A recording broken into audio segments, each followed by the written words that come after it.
Actually, I have a very good experience here at Medical City. The staff, the medical staff are all very good, very accommodating. Patient-centered sila no? So, usually, they help you a lot, no? In terms of your needs.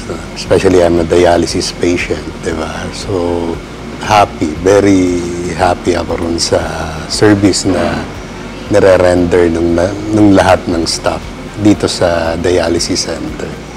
Of course, yung South Luzon. hindi ko pa alam yung ibang branch niya. But definitely, South Luzon would be endorsed.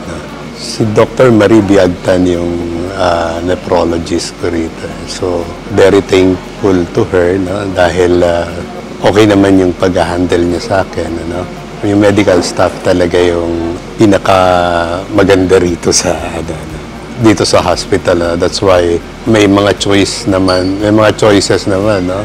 with other hospitals. Kaya lang, I choose to remain here, no? Because of the service and relationship na na-build throughout the years, dito sa dialysis center.